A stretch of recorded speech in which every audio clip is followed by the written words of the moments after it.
BD news. Rewa airport से दिल्ली के बाद अब इंदौर के लिए डेली इंडिगो फ्लाइट शुरू हो गई है। इस फ्लाइट का शुभारंभ डिप्टी सीएम राजेंद्र शुक्ल और कैबिनेट मंत्री कैलाश विजयवर्गीय ने हरी झंडी दिखाकर किया।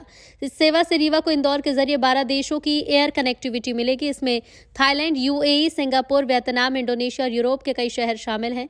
इस दौरान मंत्री विजयवर्गीय ने कहा कि फ्लाइट विंध्य क्षेत्र के शिक्षा, पर्यटन और व्यापार को नई दिशा देगी।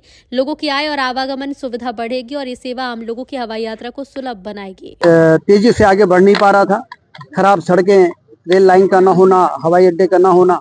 अब आप देखिए शानदार सड़कें चारों ओर बनके तैयार हो गई हैं और आज हवाई अड्डा 23 में जिसका हमने भूमि पूजन किया था, 24 को उसका लोकार्पण प्रधानमंत्री जी ने किया। और अब इंडिगो जैसा एयरलाइन, इसका नेटवर्क न सिर्फ देश में बल्कि विदेशों में भी है, उसका रीवा में आना कोई सपने को साकार करने से कम नहीं है। और अब निश्चित रूप से आने वाली पीढ़ी के लिए विंध्य और रीवा भी एक ऐसा स्थान बन के तैयार होगा जिस तरह से भोपाल, इंदौर और महानगर होते हैं। और ये एक बेहतर सुनहरे भविष्य की ओर ले जाने वाला आज एक ऐतिहासिक क्षण है। वो फिर आगे बताएं।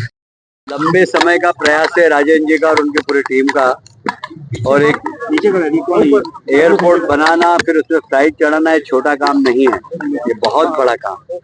और मैं राजेंद्र जी को बधाई देता हूँ। ये सामान्य एक फ्लाइट नहीं है, ये पूरे विंध्य की व्यापार की उड़ान है, ये पूरे विंध्य की शिक्षा की उड़ान है, ये पूरे विंध्य की हर क्षेत्र की उड़ान है।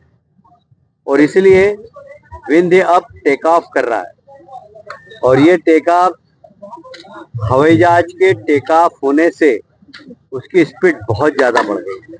अब ये मान के चलिए कि विंध्य भी एक प्रगतिशील क्षेत्र कहलाएगा, एक उन्नत क्षेत्र कहलाएगा।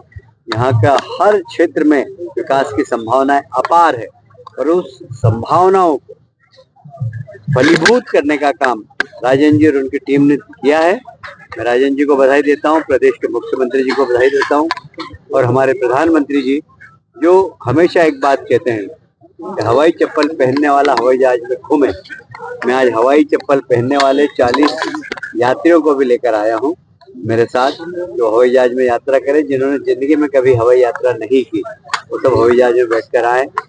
शारदा मैया के दर्शन करेंगे, में दर्शन करके और कल जाएंगे। और यहाँ से भी धार्मिक पर्यटन बढ़ेगा, यहाँ का भी और मालवा का भी बढ़ेगा, क्योंकि वहाँ महाकाल है, वहाँ ओंकारेश्वर है, वहाँ महेश्वर है, वहाँ मांडव है। तो एक दूसरे के क्षेत्र में जब यातायात सुगम हो जाता है तो हर क्षेत्र में वृद्धि होती है। एक बार फिर से मैं राजेंद्र जी और उनकी टीम को बधाई। मनरेगा को लेकर के देश में बड़ी खींचतान मची हुई है।